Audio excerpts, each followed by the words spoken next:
Sulit pa rin.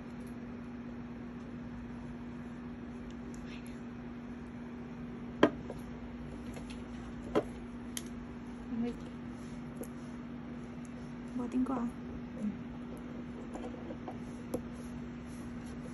Pipita yan.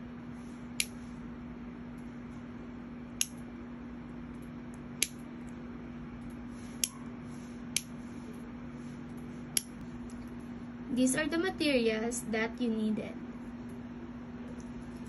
Breadboard, 3 pieces of resistors, 3 pieces of LED lights, 2 jumper wires, switch, and a 9 volts battery.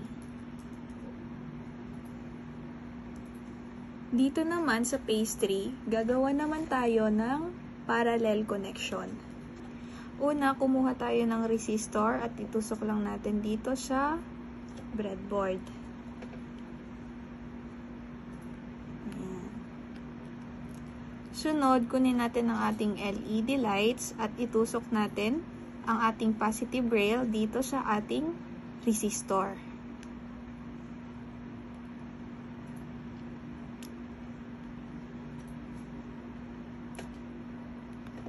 Sunod, kumuha tayo ng isa pang resistor. Since parallel siya, dito natin siya ilalagay sa connection na to. And mag-add lang tayo ng another butas dito. Ganyan siya.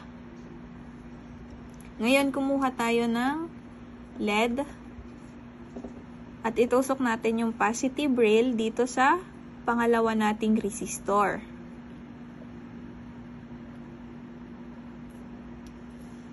At dapat yung negative rail niya nakatusok siya sa katapat netong ating isang LED. Sunod, kunin natin yung pangatlo nating resistor at itusok din natin siya dito sa katapat din itong dalawang naunang resistor. Itusok naman natin siya dito sa pinakambaba.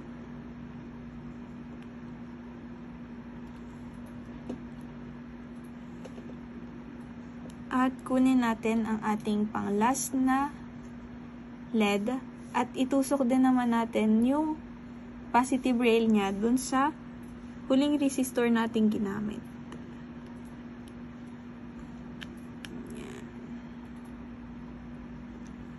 Ngayon, kumuha tayo ng jumper wires. I-connect natin siya dito sa connection nito.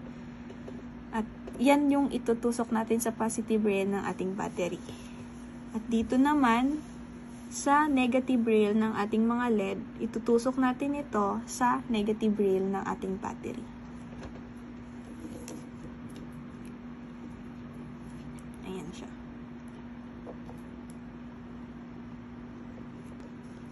Ito na ang final output ng ating pastry parallel connection.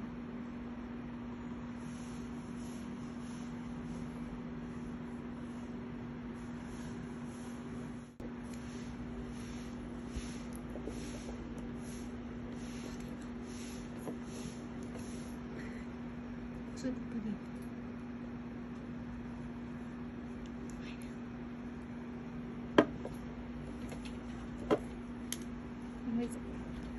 Ngayon naman, gagawin naman natin yung merong switch. So, yung switch natin, kung makikita nyo sa diagram, yung switch is nakakonect siya sa positive rail ng ating battery.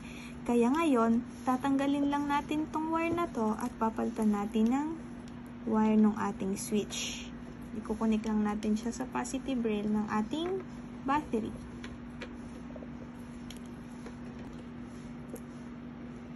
Buhatin ko Pipita yan.